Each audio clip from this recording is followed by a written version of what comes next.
Bonjour à tous, merci d'être venus, d'avoir bravé le mauvais temps pour venir écouter les nouveautés qu'il y a dans Kafka 4. Je me présente rapidement, donc je suis Damien Lucas, voilà, je suis développeur chez Miracle. Euh, Miracle, c'est quoi? J'ai fait la slide promotionnelle. Donc Miracle, qu'est-ce qu'on fait? On a toute une suite de logiciels dans l'univers des marketplaces. Donc on a des clients que vous devez connaître, des clients nationaux tels que Leroy Merlin ou Maison du Monde. Et on a aussi des clients à l'international. On a une grosse stack technique, mais personnellement, j'interviens plutôt sur la partie Java, Kafka, forcément, Spring, et voilà, donc plutôt la partie back-end. Donc, Kafka 4, je vous ai mis ce petit graphe là qui représente un peu les commits qu'on a pu avoir sur les différentes versions de Kafka. Et on voit que, donc j'ai noté la 2 et la 3, et on voit que la 4, il y a 2 fois, voire 3 fois plus de commits que les versions précédentes. Donc il y a vraiment énormément de contenu. Et dans la 4.1.0, qui est sortie en septembre 2025, on voit aussi que ils ont pas mal bossé. Donc beaucoup de choses à dire. Je me suis pas embêté à aller décortiquer tous les commits pour vous faire cette synthèse. Il y a ce qu'ils appellent des keeps. Donc une keep, c'est quoi? C'est comme une JEP dont on parlait tout à l'heure, une JEP en Java, mais ils font la même chose dans l'univers de Kafka. Donc c'est des propositions qui viennent de la communauté, et ils vont implémenter ou non des features. Donc ils en discutent via de... C'est un Confluence, ils utilisent un Confluence. Et donc voilà, donc j'ai plutôt regardé l'équipe.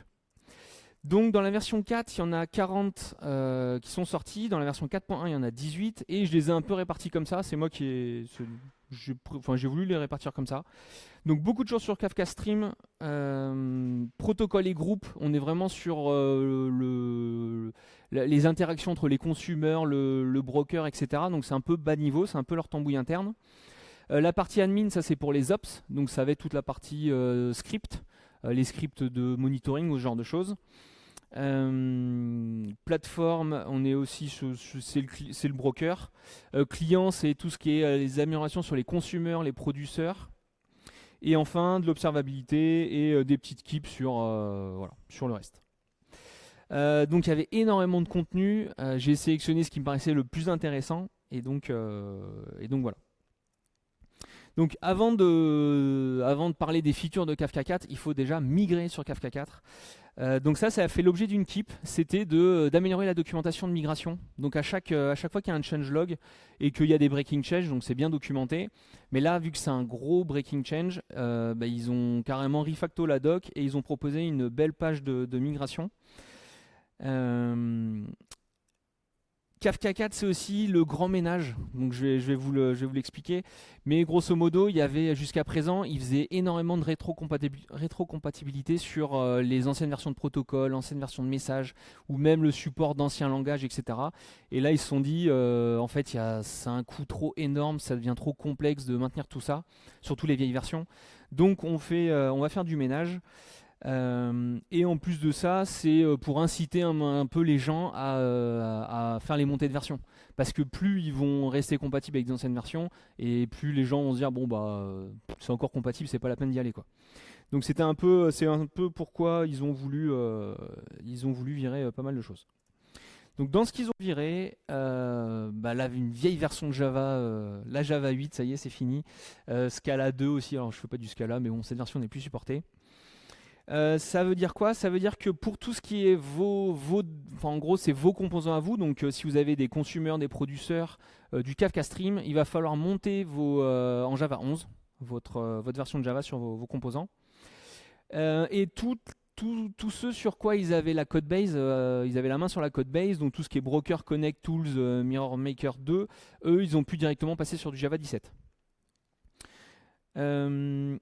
Le protocole client broker, donc là on est sur le protocole, c'est le protocole RPC, donc c'est vraiment le protocole bas niveau qui permet aux consommateurs, producteurs de discuter avec le broker.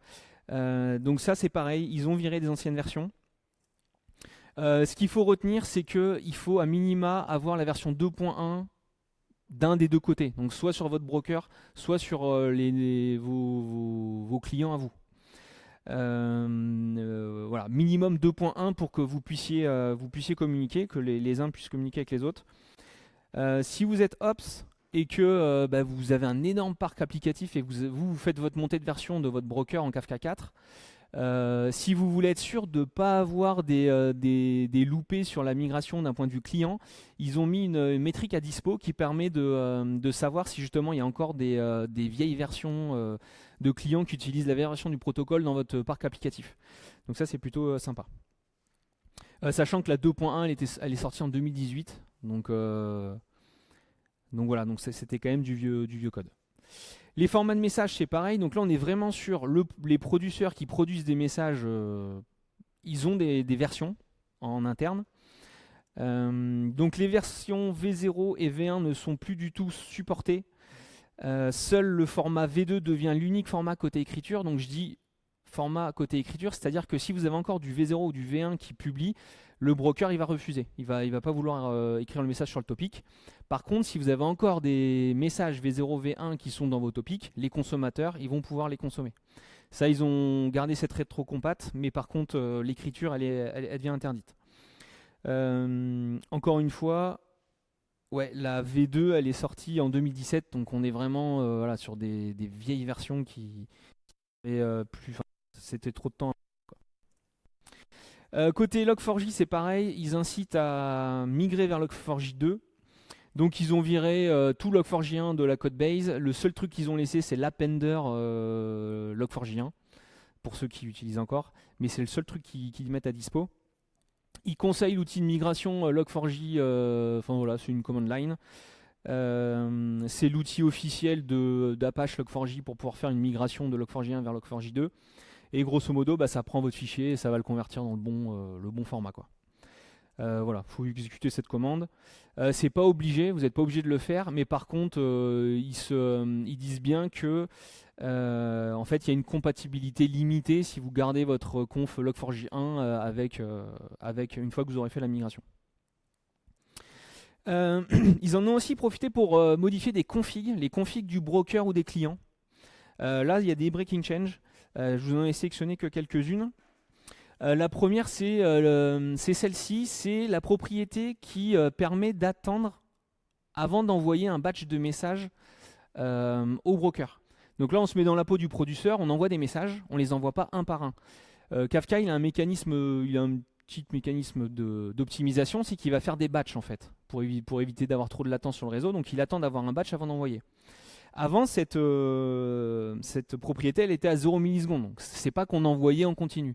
En réalité, cette propriété-là, elle fonctionne avec une autre propriété qui est le batch.size, qui marche qui cohabite ensemble.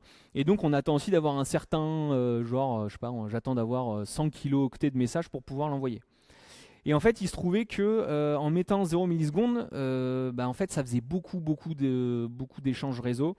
Et donc, ils ont décidé de l'augmenter par défaut à 5 millisecondes, justement pour réduire un peu la latence.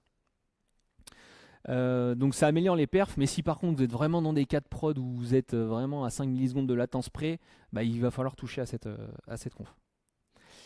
Il y en a une autre qui change, c'est le timestamp max que peut avoir un message dans le futur.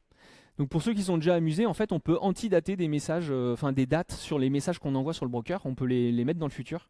Et jusqu'à présent, il n'y avait pas de garde-fou. On pouvait envoyer un message dans l'infini, genre en l'an 3026 par exemple. Et le problème, c'est qu'on a des mécanismes internes de Kafka qui se basent sur cette date pour notamment faire mettre des segments sur du tier storage ou faire des rollouts de segments, ce genre de choses.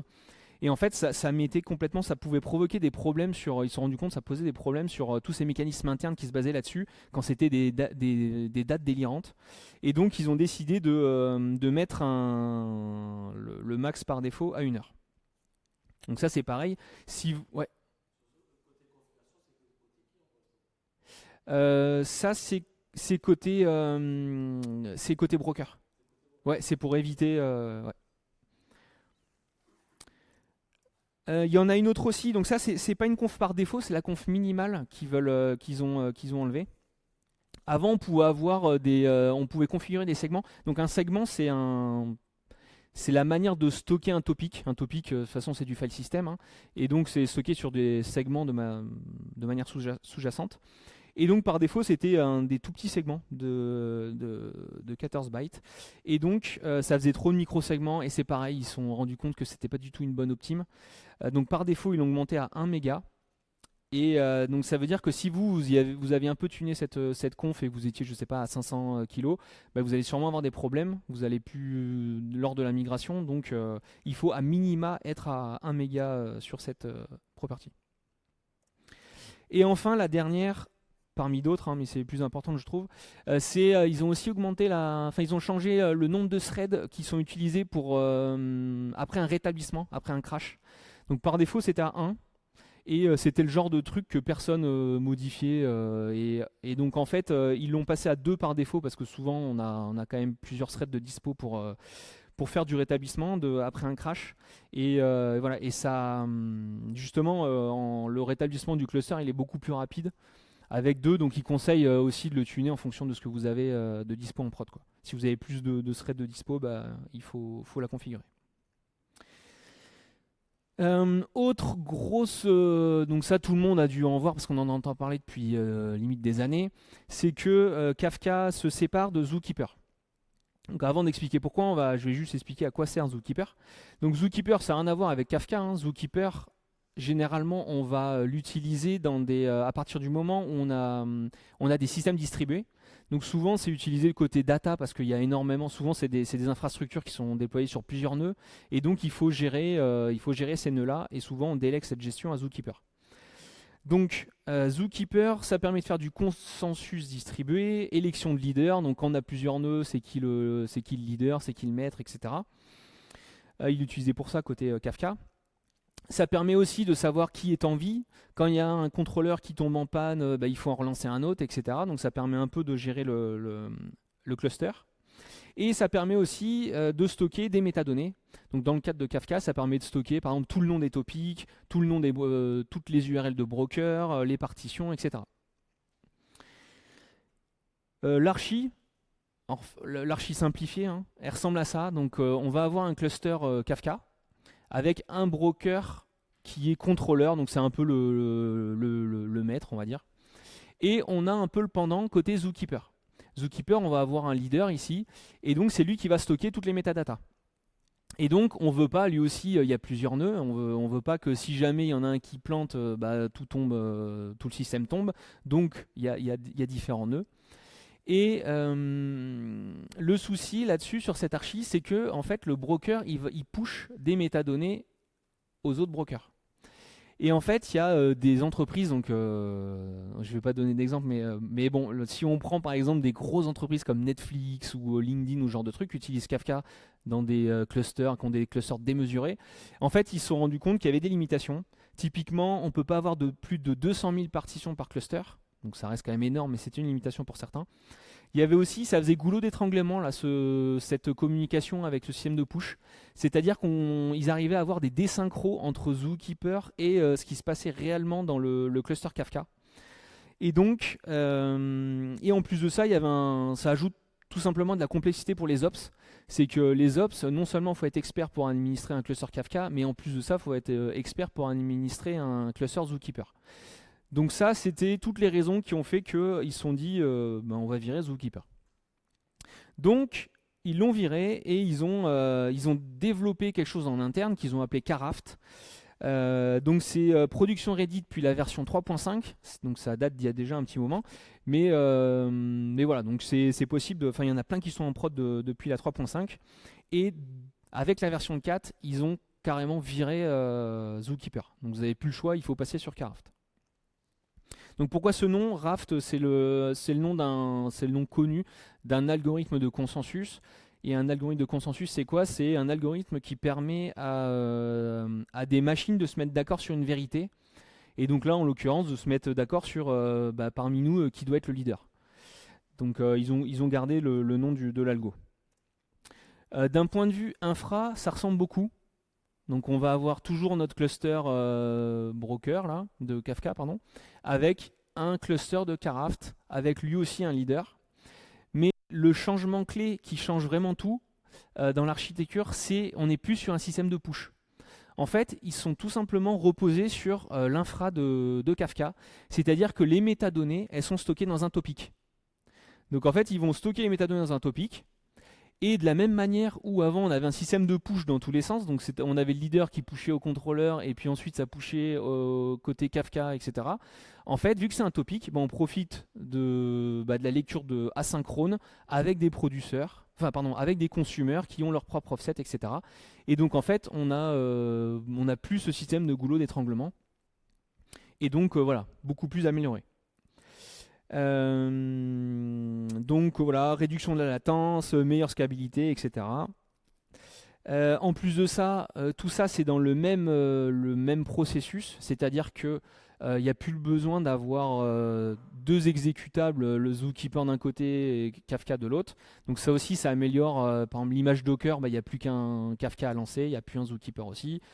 Tout ce qui est aussi quand nous dans notre environnement de dev, l'embedded Kafka, etc. Ou quand vous avez l'image Docker pour faire du test container, c'est pareil, tout ça c'est amélioré parce qu'il n'y a plus que Kafka qui est lancé. Voilà. Donc, ils l'ont viré. Comment ça se passe la migration? Alors, il faut avoir un cluster sain. Ça paraît un peu bête, mais il ne faut pas de partition offline. Il faut que le niveau de réplication soit stable, etc. On est vraiment sur un cluster sain avant d'entamer la migration. Et ils ont mis en place en fait un mode bridge. C'est-à-dire qu'en fait, vous allez avoir, donc vous avez un cluster avec votre Zookeeper. Vous allez dans un premier temps instancier le cluster Karaft. Et ensuite, vous allez entamer la migration de toutes les métadonnées dans le Karaft, Zookeeper dans Karaft. Et ensuite, vous coupez tout simplement la partie communication entre le broker et Zookeeper. Et si vous avez de la chance, ça fonctionne bien. Il conseille quand même de monter en version 3.9 minimum. C'est-à-dire qu'en fait, vous n'étiez pas obligé de monter, comme je vous l'ai dit, c'est production ready depuis la 3.5. Mais il conseille vraiment de pousser la migration jusqu'à la dernière 3.9 disponible parce qu'il y a eu plein de patchs de dispo justement qui améliorent la migration. Donc autant monter à fond sur la dernière 3.9 et ensuite entamer la migration. On vous conseille de faire la migration d'environnement de test. Pourquoi je dis ça? C'est parce qu'aussi, il y a une procédure de rollback. C'est-à-dire qu'avant de couper le Zookeeper et se dire ok c'est bon, ma migration elle est faite, si vous vous rendez compte qu'il y a des problèmes avec Karaft, il y a une procédure de rollback. Et donc tester la procédure de rollback dans vos environnements de test parce que c'est le moment de le faire, quoi. Voilà, il y a aussi du monitoring de logs, donc il y a tout un tas de logs et de JMX de dispo pour monitorer la migration. Et donc voilà. Et c'est bien sûr une migration sans downtime. Ils ont fait exprès que, il n'y a pas de downtime du cluster lors de la migration. Ok, donc on est content, on a fait la migration, donc maintenant on va pouvoir parler des fonctionnalités de Kafka. Ce qui est apparu dans la version 4, on va avoir une grosse amélioration sur les métriques. Donc actuellement, depuis la 3.7 en fait, vu qu'ils avaient la main sur la codebase, donc ils avaient la main sur la partie consumer-produceur, ils ont pu déjà implémenter la remontée de métriques dans des systèmes d'observabilité. Donc grosso modo, ça se passe comment? C'est qu'on va avoir par exemple un client qui va demander, il va souscrire au broker pour dire qu'il veut faire de la remontée de la métrique. Ça va lui redonner un ID et ensuite il va push sa télémétrie avec cet ID là. Et le broker, lui, il a tout ce qu'il faut, il a une interface dédiée qui permet d'aller remonter ça dans le système d'observabilité que vous avez bien, donc Datadog, Prometheus ou autre. Le souci avec ça, c'est que si vous, vraiment dans vos composants applicatifs, vous voulez avoir des métriques métiers, typiquement, je sais pas moi, j'ai un consommateur et j'aimerais savoir combien je reçois de messages de création d'événements, ou alors d'annulation d'événements, ou alors de mise à jour d'événements. En fait, vous pouviez le faire, mais c'était de la tambouille interne. Et souvent, il y avait un problème, c'est que ces métriques-là, elles étaient complètement décorrélées de ce qui était remonté par défaut par le broker.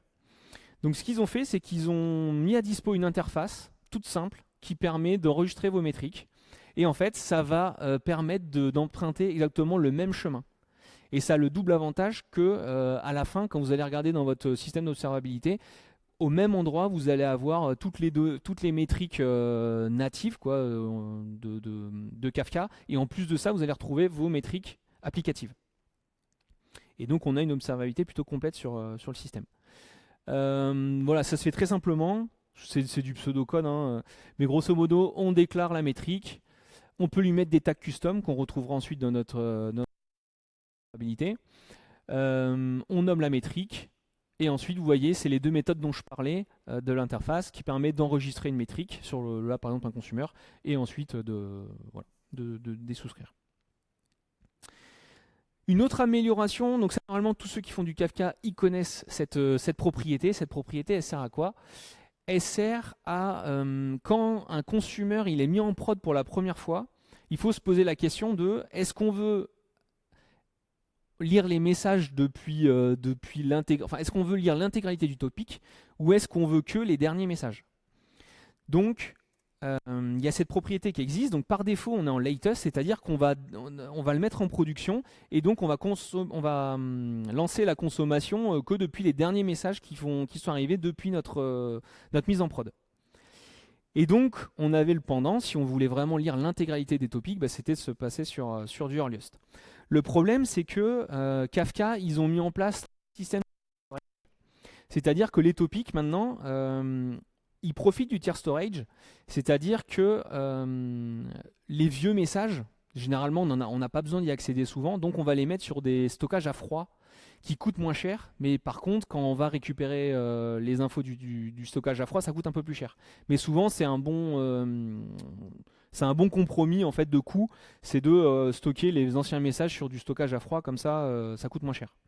Le problème avec ça, avec le tier storage, c'est qu'on commence à avoir des topics qui ont énormément de messages, et quand on se retrouve en prod, on n'a pas envie d'aller consommer 4 milliards de messages, et donc on était un peu contraint de se mettre en latest.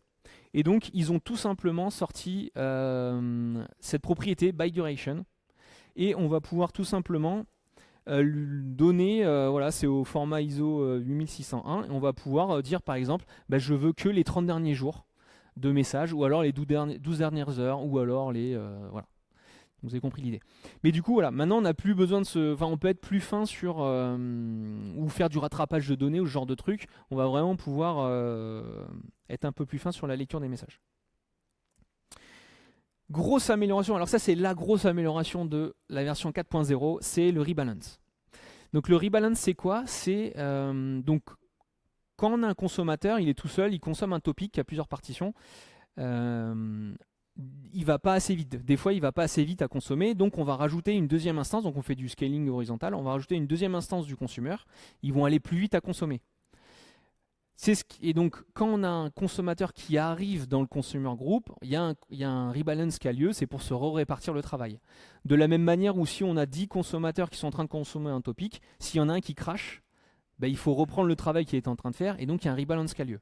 Donc à partir du moment où il y en a un qui sort et un qui rentre dans le groupe, il y a un rebalance. Donc vous allez voir, c'est assez marrant. Donc ça c'est la slide qui pique, mais c'est un peu fait exprès, mais on va voir comment fonctionne un rebalance. Donc là, on a 3 consommateurs qui consomment un même topic, un topic qui a 3 partitions. Donc le consumer A, il a la partition 0 et 1, le consumer B, la partition 2. On a 3 types, je vous ai parlé tout à l'heure du protocole RPC, donc c'est un protocole maison, mais on voit qu'il y a 3 types. En gros, il y a le signe de vie, je veux rejoindre le groupe et je me synchronise avec le groupe. Et donc on va simuler un rebalance, vous allez voir à quoi ça ressemble. Donc le consumer A, lui, il consomme, il n'y a pas de souci, il donne signe de vie, il consomme son topic, il n'y a pas de problème. Consumer B, il fait pareil. Et là, le consumer C, il arrive dans le groupe et il demande à rejoindre le groupe. Donc le broker, il a l'information. Le consumer A, il redonne signe de vie de manière périodique. Et là, le broker lui dit, attention, il va y avoir un rebalance. Donc, le consumer A, il dit, ok, je rejoins le groupe. Le consumer B, lui, il donne signe de vie, il apprend qu'il y a un rebalance qui va avoir lieu, et donc il demande à rejoindre le groupe. Le broker, il a reçu toutes les demandes pour rejoindre le groupe, et donc il va renvoyer la liste de tous les consommateurs à tout le monde en disant ok, le rebalance va avoir lieu. Parmi tous les consommateurs, on a un leader qui va s'occuper de faire l'assignation des partitions. Donc en fait, lui, il a reçu la liste, il a dit ok, bon, maintenant on est 3, il y a 3 partitions, je vais refaire la réassignation. Et là, il y a le stop the world. Donc là, c'est quoi le stop the world? Ça veut vraiment dire que les deux consommateurs, A et B, ils arrêtent littéralement de consommer le topic le temps de refaire les assignations. Donc le consumer A, il renvoie une synchronisation du groupe, il renvoie la nouvelle liste à tout le monde. Le consumer B aussi, le consumer C aussi. Le broker, il repartage l'info à tout le monde. Et le consumer A, il reçoit l'information qu'il doit, il doit arrêter de consommer la 1 parce que c'est elle qui va partir au consumer C. Fin du stop the world, ça commence à reconsommer. Le consumer A ne consomme plus la partition 1. Mais là, vous voyez, le consumer C, en fait, lui, il n'est pas encore au courant qu'il doit consommer la partition 1. Et donc, qu'est-ce qui va se passer? On va redéclencher un rebalance. Donc le consumer A demande à joindre le groupe, le consumer B donne signe de vie, demande à rejoindre le groupe, le consumer C donne signe de vie, demande à rejoindre le groupe. Il y a un nouveau stop the world. Le consumer A, c'est toujours lui qui fait l'assignation. Le consumer B, il se synchro, le consumer C se synchro, et c'est qu'à ce moment-là qu'il sait qu'il peut consommer la partition 1. Et donc, fin du stop the world. Et si on fait un petit bilan, ça fait quand même 36 échanges et 2 stop the world pour 3 consommateurs sur un seul topic de 3 partitions. Donc c'est clairement en prod, on est sur beaucoup plus de topics avec beaucoup plus de partitions et beaucoup plus de consommation. Et donc ils se sont dit bon, ça pose quand même pas mal de soucis, notamment vous avez vu que ça fait beaucoup d'échanges réseau. C'est aussi difficile de trouver la root cause.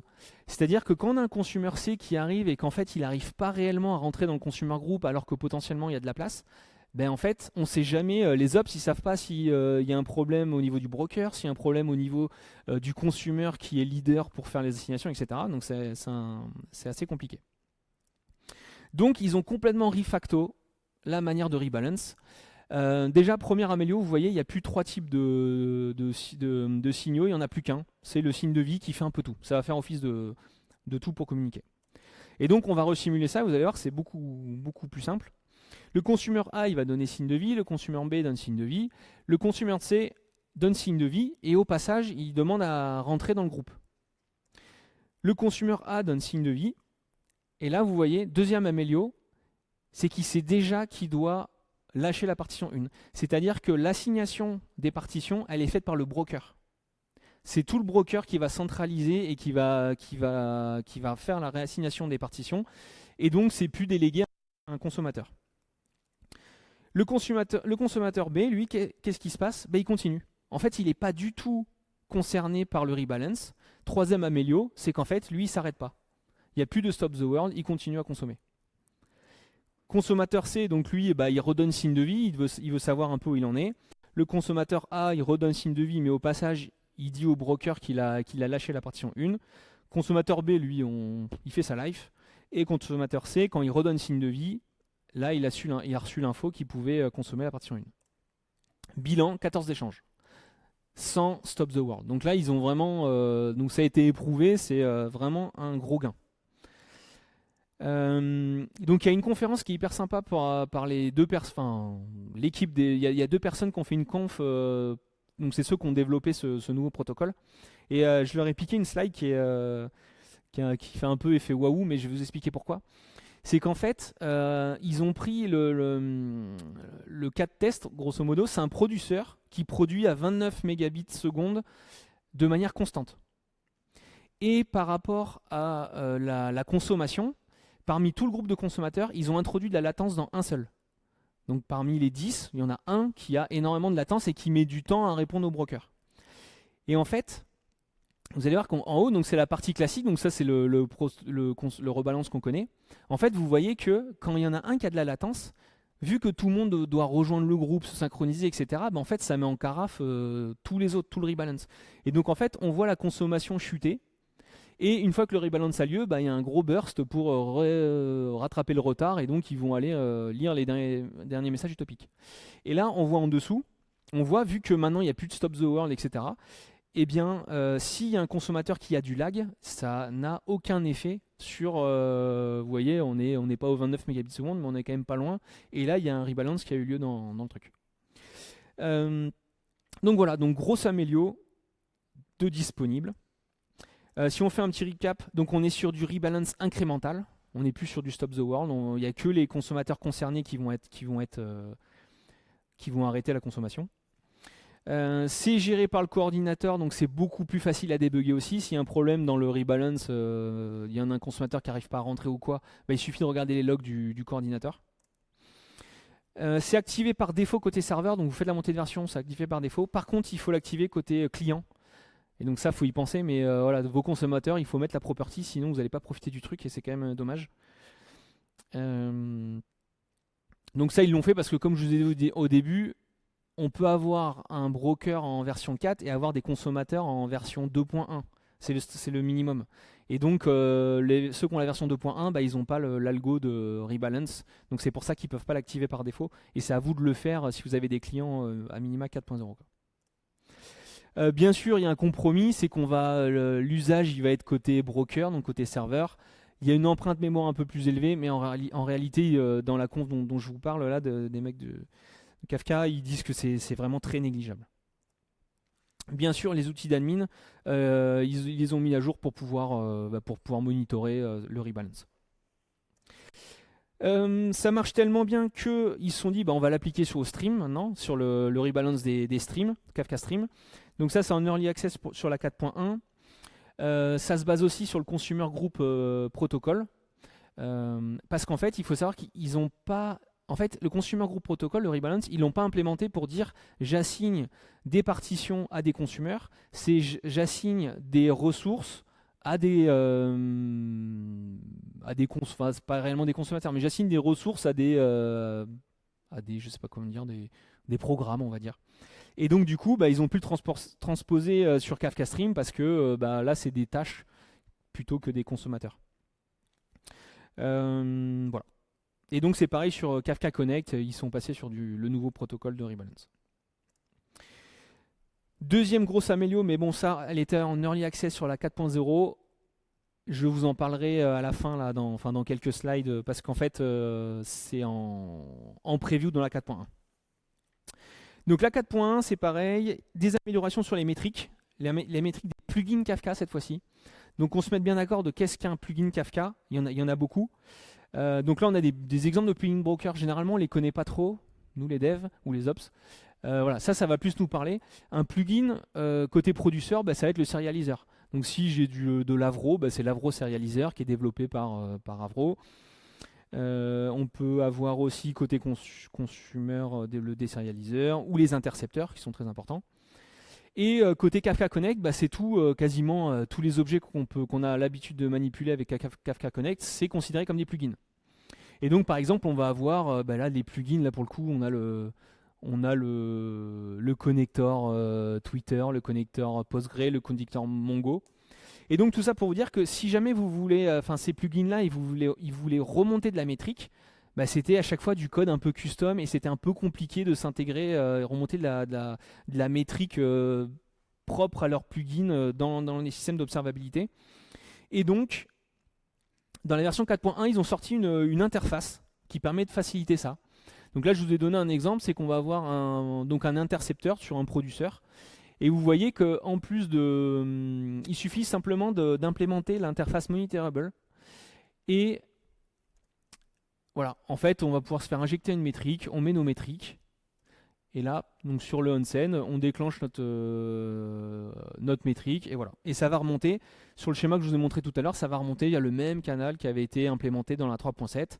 Et encore une fois, à la fin, dans votre Datadog, votre Prometheus, vous allez retrouver maintenant les plugins, les métriques de vos plugins, vraiment tout au même endroit avec les mêmes tags et tout. Et donc c'est vraiment une grosse amélioration.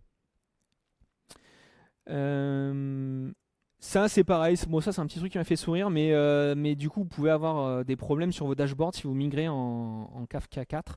C'est que par défaut, le nom des topics, si vous avez des points, généralement on met des points dans le nom des topics pour séparer, alors tout le monde ne le fait pas, mais des fois c'est des tirés. Mais donc sur les producteurs, on n'avait pas de problème, ça remontait bien dans notre système d'observabilité. Par contre, côté consumer, en fait, les points étaient remplacés par des underscores. Alors pourquoi ils avaient fait ça? C'était, je lis mes speaker notes parce que c'est un truc que je connais même pas. C'est un truc qui s'appelait Graphite. Donc c'était un ancien système d'observabilité, si j'ai bien compris. Et en fait, ils étaient obligés de faire ce tweak là pour Graphite.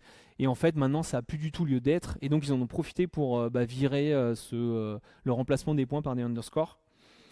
Donc ce qu'ils ont fait avec la version 4, c'est que ils vont faire du double run, c'est-à-dire que en plus de remonter le nom de votre topic avec un underscore, ils vont le remonter avec des points. Et donc c'est à vous d'aller modifier votre dashboard pour récupérer les points plutôt que les underscores, parce que dans la version 5, ils vont vraiment virer le code. Donc ça, c'est côté dashboard. Côté OAuth 2 aussi, une grosse amélioration, c'est sur les grand types. Le problème actuel, avant Kafka 4, c'est qu'ils implémentaient qu'un seul grand type qui était le client credentials. Et le problème avec ça, c'est que votre secret, il est statique. Alors, on a beau se le faire injecter via des vols, tout ce genre de trucs, n'empêche que ça reste un secret statique. Et donc, il y a certains providers qui refusent du grand type client credentials. Côté GCP, AWS, ce genre de trucs, ils n'acceptent pas ce mode d'authentification parce que c'est pas assez sécure. Et donc ça c'est directement dispo, hein. Vous montez en version 4.1 et vous l'avez. On passe sur du JWT signé, donc beaucoup plus sécure. Une autre amélio sympa côté Kafka Connect. Donc Kafka Connect, pour ceux qui ne connaissent pas, en un mot, donc c'est de l'ETL, hein, c'est comme un Talend ou un genre de truc, ou Apache Nifi. Mais grosso modo, ce qui est marrant, c'est qu'ils ont une panoplie de connecteurs pour aller récupérer des informations, donc dans du Postgre, du Mongo, je disais tout à l'heure du Twitter, ce genre de truc. Et ils ont le pendant. Donc on prend de la donnée là-dedans et on le pousse dans Kafka, ou alors on a de la donnée dans Kafka et on le pousse dans tout un tas de systèmes avec plein de connecteurs, il y en a des trentaines. Et donc on appelle ça des plugins. Et le problème avec ça, c'est que quand on avait notre plugin Postgre qui était en version, je sais pas moi, 4.2, quand on voulait faire la montée de version en 4.3, en fait, on n'avait pas de gestion de multiversion. C'est-à-dire qu'on était obligé d'avoir un cluster à côté pour faire nos tests. On était obligé d'avoir un cluster où on faisait la montée de version du plugin. On testait si c'était OK. Si c'était OK, on allait jusqu'en prod. Et si ça pétait en prod, du coup, il fallait rollback en prod. Voilà. Donc c'était assez compliqué. Et donc, ils ont tout simplement implémenté la gestion du multiversion de plugins. Donc ça se passe comment? Dans le répertoire d'installation de Kafka Connect, en fait, dans les plugins, plutôt que de mettre directement la seule version qu'on pouvait mettre, en fait, ils préconisent de mettre un découpage par version. Là, on voit les sous-dossiers. Et donc on peut mettre tout un tas de versions différentes. Et d'un point de vue utilisation, ça va être une property où on va aller directement fixer la version qu'on veut utiliser. Voilà. Et donc l'API, elle n'a pas changé. Il n'y a pas eu de breaking change ou quoi que ce soit, l'API de Kafka Connect. Quand vous allez faire un get sur montre-moi mes plugins, en fait, les deux versions de plugins vont apparaître comme si c'était deux plugins différents. Mais grosso modo, c'est la manière de voir les différentes versions. Et dernière amélio dont je vais parler et qui est une grosse amélio, c'est les queues. Donc c'est pareil pour ceux qui s'intéressent un peu à Kafka. Il y a eu beaucoup, ça a fait du bruit l'implémentation des queues dans Kafka. Donc on va voir ce qui se cache derrière. Donc c'est quoi? C'est une nouvelle manière de consommer les topics. Alors, je vais rappeler déjà comment la seule et unique manière de consommer les topics, ça marche comment? C'est via la consommation classique. Et donc, il y a quelques règles inhérentes à cette manière de faire. C'est que un consommateur, il peut consommer plusieurs partitions. Donc là, en mettant, on n'a pas le 2, le 3, le 4, on va avoir le consumer 1 qui consomme les 3 partitions. Mais la règle, c'est qu'une partition, elle peut être lue que par un seul consommateur à la fois. C'est-à-dire que le consommateur 1, 2, 3, ils ne peuvent pas aller en parallèle aller lire sur les 3 partitions en même temps. Pourquoi?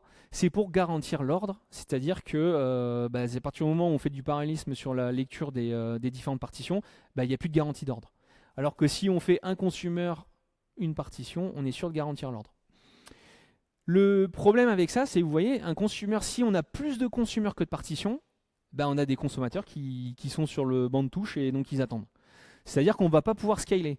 C'est-à-dire que il faut prendre en compte dans le design de base de votre topic, il faut dire ok, mais est-ce que ça va être un topic qui va être, où il va y avoir beaucoup de messages ou ce genre de choses, on ne sait pas.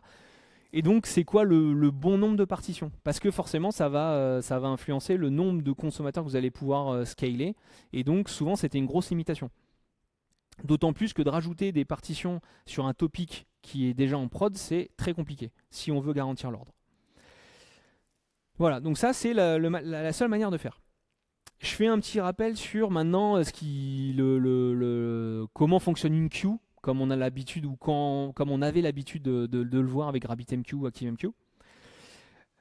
Donc on est message consommé par un seul consommateur, traitement asynchrone forcément. Et là, on a de l'acquittement au message. Donc déjà, c'est une différence, c'est que, et là, vous pouvez me dire, oui, mais on fait de l'acquittement à l'offset. C'est-à-dire que oui, on peut faire de l'acquittement à l'offset sur une partition, mais on ne peut pas dire, si on vient d'acquitter le numéro 100, on ne peut pas dire que le numéro l'offset 90, il était KO. On est obligé d'avancer, on est obligé de traiter les messages. Donc c'est pas de l'acquittement au message, c'est de l'acquittement à la partition au minimum, ce qu'on a qu'à faire. Et généralement, ce qu'on voyait aussi, c'est la suppression du message après traitement. Donc ça, c'est pas, si vous avez un ActiveMQ ou un RabbitMQ, il ne fonctionne pas forcément comme ça. Mais souvent, on voyait, on avait l'habitude de le voir fonctionner comme ça. Après, c'est des réglages à faire sur vos différents brokers. Et donc, ils ont implémenté une sorte de mixte. Donc, ils ont appelé ça les share groups. Déjà, l'API, elle est identique au consumer group, donc vous n'allez pas être perdu, c'est exactement les mêmes. Donc on va récupérer, quand on va faire du polling auprès du broker, on va récupérer un badge de message, et ce badge de message, on va le dépiler. C'est les mêmes API, il n'y a pas de souci. Grosse amélioration, c'est que cette fois-ci, ça va permettre la consommation de messages d'une seule partition par plusieurs consommateurs. Donc là où avant on avait une limitation, j'ai 3 partitions, je peux avoir que 3 consommateurs. Là j'ai 3 partitions, je peux avoir 100 consommateurs, je peux avoir 1000 consommateurs, je peux avoir 10 000 consommateurs.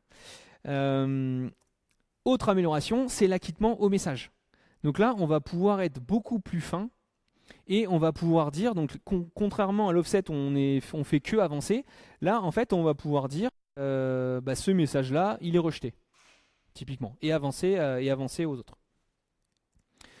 D'un point de vue infra, grosso modo, ce qui se passe, c'est que quand on a un share group, on va le mettre pour la première fois en production, il va aller s'inscrire auprès du broker, et on va avoir une share partition qui va être créée. Alors je vous rassure, les topics ne vont pas doubler sur vos file systems.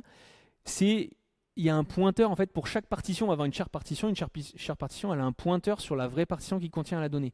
La share partition, elle sert à quoi? Elle a juste une sorte de métadonnée. C'est-à-dire que pour chaque message, on va pouvoir notamment mettre on va pouvoir l'acquitter, on va pouvoir mettre un statut pour chaque message par exemple.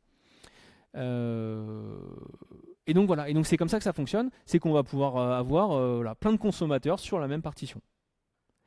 Et c'est pas non plus, on va pouvoir aussi avoir les deux systèmes en parallèle. On va pouvoir garder une consommation classique, si vous voulez garder la consommation classique. Et si vous voulez poker par exemple, rien ne vous empêche de développer un autre groupe, un share group du coup, qui lui va traiter le truc en parallèle si vous voulez tester, voir comment ça fonctionne.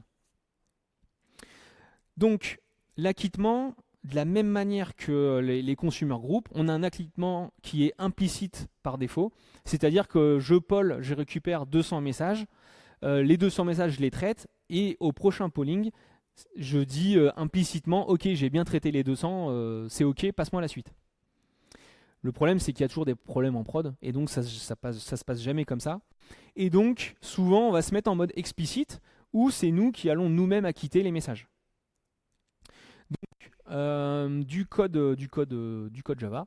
Donc là, vous voyez qu'on va avoir, donc c'est la même annotation, c'est juste qu'ici, on va avoir un share Kafka plutôt qu'un Kafka lister. Donc là, on processe. Vous voyez ici, on ne se fait pas injecter un acknowledgement, mais un share acknowledgement. Et il va nous proposer un peu plus de méthodes dessus. Typiquement, le message, il n'est pas valide, je vais pouvoir le rejeter. Le message, il est OK, je vais l'acquitter. Le message, il a une erreur temporaire, donc j'ai appelé une API et je sais pas, il y a eu du timeout ou quelque chose comme ça, un problème réseau. Bah, je vais pouvoir le release et il va être reproposé à la consommation. Et enfin, bah là, il y a vraiment un problème, bah, du coup, je vais le rejeter. Donc, ce qui fait, petit diagramme d'état, c'est que un message maintenant dans Kafka, il va avoir de nouveaux états. Donc, l'état available, il est disponible pour être consommé. Une fois qu'un consommateur il se met dessus, bah, il est acquis. Une fois qu'il fait le poll. Si tout se passe bien, on l'acquitte, il passe à cet état-là. Si je le rejette, il est archivé, il ne sera plus jamais reproposé. Si je le release, comme je vous ai dit tout à l'heure, il va être reproposé encore une fois, mais on va pouvoir configurer un certain nombre de fois où il est reproposé. Donc c'est-à-dire qu'à partir du moment où il a été reproposé X fois, on décide de dire ok, bon bah là on va le rejeter parce qu'on peut vraiment pas le traiter, quoi. Et donc on va l'archiver. Et enfin, donc ça c'est l'autre cas, c'est si on n'a pas encore atteint la limite de raison, bah on continue à le reproposer. Donc ça vient avec plusieurs propriétés, mais je vous en donne deux. C'est la fameuse limite. Par défaut c'est 5, ça va être reproposé 5 fois, mais on peut mettre plus ou moins. Et enfin, ça c'est pareil, c'est si jamais on a un consommateur qui meurt, et il avait pollé ses 200 messages, il meurt, bah du coup si le broker il n'a pas signe de vie du consommateur après 30 secondes, bah on considère que il est mort, et donc les messages vont être reproposés à un autre consommateur. Donc les cas d'usage, si vous avez besoin de l'acquittement au message avec rejet, donc là c'est vraiment parfait parce que tout est fait pour le faire facilement. Mise à l'échelle sans garantie d'ordre. Donc mise à l'échelle, j'entends par là où je suis plus contraint par le nombre de mes partitions, je vais pouvoir avoir 1000 consommateurs sur mon topic. Bon, bien sûr, vous allez perdre la garantie d'ordre vu qu'ils vont tous consommer en parallèle. Si vous avez besoin de, typiquement, voilà, si vous avez besoin de la garantie d'ordre, il faut tenir compte. Voilà, faciliter la migration de système type queue vers Kafka. Donc si vous étiez sur encore du ActiveMQ et vous disiez ouais mais Kafka ça correspond pas forcément à mon cas d'usage, bon bah peut-être que vous allez pouvoir maintenant migrer là-dessus. Donc c'est en preview dans la 4.1, c'est production ready pour la 4.2 qui va sortir. Il y a encore des outils d'admin disponibles pour administrer tout ça. Ils sont en train de réfléchir pour intégrer par défaut une dead letter queue. Donc pour une fois qu'on archive le message, le mettre dans une dead letter queue directement. Et ils réfléchissent aussi à la garantie d'ordre parce que ça faisait quand même partie des choses qui sont structurantes dans Kafka. Mais là pour le coup, bon, je sais pas trop ça parce que du coup forcément il va y avoir des compromis et typiquement s'il faut garantir l'ordre, va peut-être avoir un problème de latence. Mais du coup ça va un peu à l'encontre, donc je sais pas trop ce qu'ils veulent faire, mais voilà. D'un point de vue framework, je vais parler que de Java parce que forcément je fais que du dev Java. Mais donc Spring c'est le bon élève. Ils ont sorti la version 4 fin novembre 2025 et ils implémentent beaucoup de choses. Donc ils sont passés à Caraft, suppression de Zookeeper dans la codebase, ce qui pouvait traîner. Quand on fait nos tests d'intégration, généralement on a deux options. Enfin 3, mais j'enlève les mocks. Mais soit on a un embedded Kafka, qui est une sorte de processus qui est lancé, mais c'est pas réellement un Kafka, hein, c'est un processus Kafka. Donc lui aussi, il a été amélioré pour virer le Zookeeper. Et on a la deuxième choix, c'est de faire du test container avec un vrai Kafka. Et comme je vous l'ai dit, l'image Docker, elle est dispo sans Zookeeper. Ils ont aussi... alors, le nouveau protocole rebalance, je dis que c'était une property, donc il n'y a pas besoin Spring. Qu'est-ce qu'ils ont fait? Ils ont wrappé la property, ils ont mis Spring devant et voilà, ils ont fait le taf. Ils supportent Kafka les queues. Donc ça, le bout de code que je vous ai montré, c'est issu du framework Spring. Donc ils supportent déjà l'implémentation des queues. Toute la partie métrique dont je vous ai parlé, c'est dispo aussi. Et enfin, qu'est-ce qu'ils ont fait aussi dans Spring Kafka 4? C'est qu'ils sont en train de s'aligner avec la version 7 qui va sortir. Qui est sortie? Non, qui va sortir. Qui est sortie, ok. Qui est sortie. La version 7, elle a une amélioration sur, pareil, Jackson, qui ont fait une release. On est passé sur la Jackson 3. Donc forcément, sérialisation, désérialisation, on en a besoin côté Kafka. Donc ils sont alignés dessus. Et ils sont aussi alignés sur Spring Retry. Spring Retry, donc jusqu'à présent, c'était une lib qui permettait de faire du retry.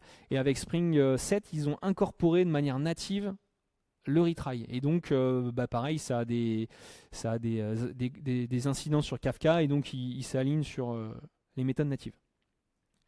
Donc, vous n'êtes pas... Ah, ça, j'ai oublié de l'enlever. Parce que du coup, ça a été release. Donc voilà, donc ça, c'est Spring. Et Quarkus, qu'est-ce qu'ils ont fait? Donc eux, ils sont compatibles Kafka 4 depuis la version 3.24, qui est sortie en juin 2025, donc ça commence à faire.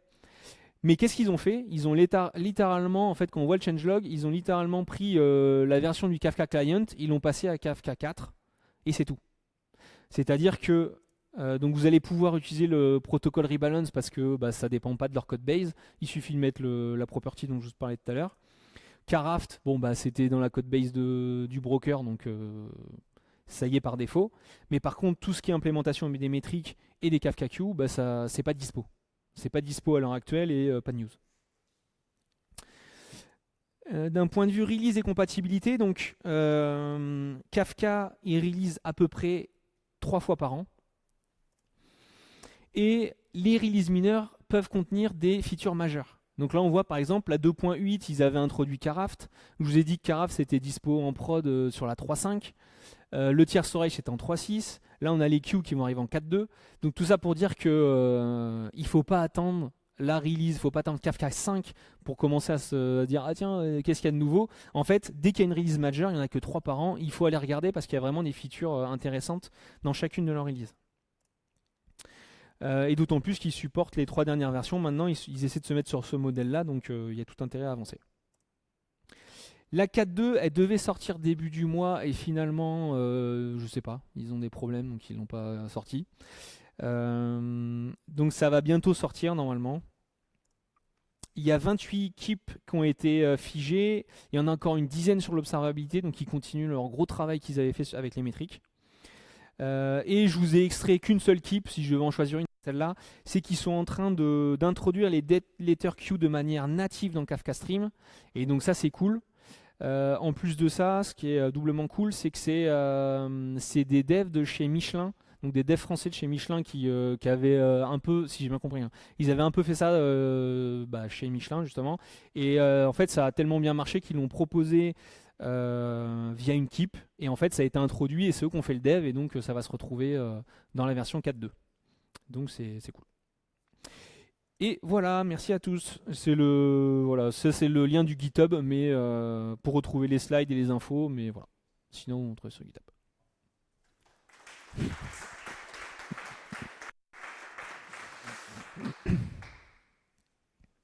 Est-ce qu'il y a des questions où les gens ont faim et soif?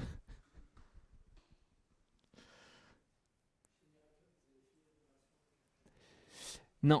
Alors justement, ça c'est un peu dommage, mais en fait chez Miracle on est sur du service manager, et le service manager chez qui on est, il propose pas encore Kafka 4. Donc voilà, donc dès que ce sera possible, on s'y mettra, mais c'est pour ça qu'en fait on regarde un peu en avance de phase ce qui est possible d'un point de vue dev et ce que ça peut apporter aussi. Mais ouais, dès que ce sera dispo, on essaiera.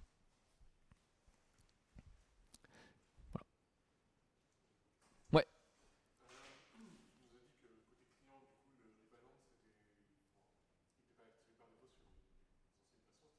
Ouais.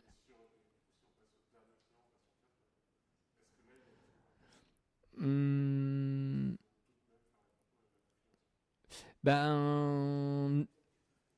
Ah oui, est-ce que si on passe sur un dernier client, dernière version d'un client, on est quand même obligé d'activer la property du nouveau consumer, rebalance? D'après la doc, oui. En fait, il faut le mettre. Alors peut-être qu'au bout d'un moment, une fois que c'est pareil, vu qu'ils gardent beaucoup de rétrocompat, au bout d'un moment, ils se diront, tout le monde est passé dessus, on l'enlèvera, mais là actuellement, il faut le mettre. Ouais. Voilà. Merci.